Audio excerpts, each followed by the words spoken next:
দাম বাড়াচ্ছে কেন? তাহলে তাহলে দামটা এত নেওয়া হচ্ছে কেন? কারা নিচ্ছে? কি কারণ? এত ফেসিলিটিস দেওয়ার পরেও এই আলুটা বাইরে বিক্রি করে দেওয়া হচ্ছে না তো, রাজ্যের বাইরে। দাঁড়ান, বর্ডার চেকিং হবে। আমার রাজ্যে আগে আমার চাহিদা মিটবে, তারপরে বাইরে আমি মেটেরিয়াল পাঠাবো। চাষিদের কোনো ক্ষতি হোক, এটা আমরা কখন, এই জন্যই তো 3,000 কোটি টাকা খরচ করেছি। আপনাকে বুঝতে হবে, মুনাফা করারও তো একটা লিমিট থাকবে। বেগুন 200 টাকা, আদা 220 টাকা, লঙ্কার দাম শুনলে তো চমকে যাবে। কি করে যে সংসার চলবে বলছে মধ্যবিত্তরা। দুদিনের মধ্যে আকাশ ছুঁয়ে সবজি দাম। প্রতিদিনই সংসার চালাতে হিমশিম খেতে হচ্ছে সাধারণ মানুষকে। মাছ মাংস তো দূরের কথা, চাল ডাল পাত ভরাতে বেগ পেতে হচ্ছে মধ্যবিত্তকে। গত কয়েকদিন ধরেই বাজারে সবজির দাম বাড়ছে।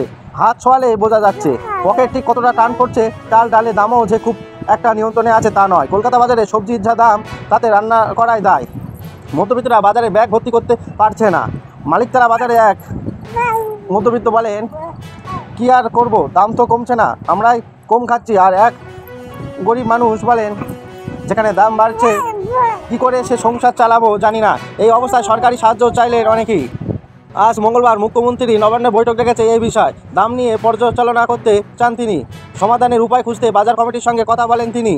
জ্যোতি আলু 35 টাকা কেজি, চন্দ্রমুখী আলু 40 টাকা কেজি, বেগুন 150 থেকে 200 টাকা, পটল 50 টাকা, কাঁচা লঙ্কা 150 টাকা, টমেটো 80 টাকা, বিন 300 টাকা, শসা 80 টাকা, কলরো 80 টাকা, পেঁয়াজ 50 টাকা, রসুন 300 টাকা, আদা 220 থেকে 230 টাকা, বিট 60 টাকা, গাজর 60 টাকা কেজি।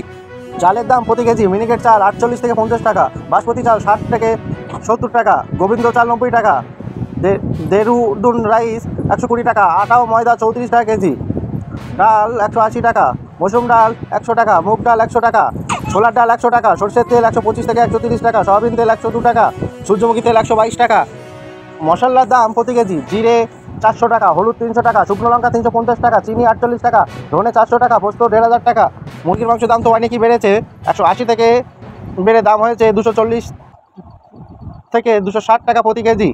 মাছের দামও বেশি কিছুটা বেড়েছে। প্রতিদিন নতুন নতুন খবর পেতে আমাদের ইনসাফ টিভি বাংলাকে সাবস্ক্রাইব করুন।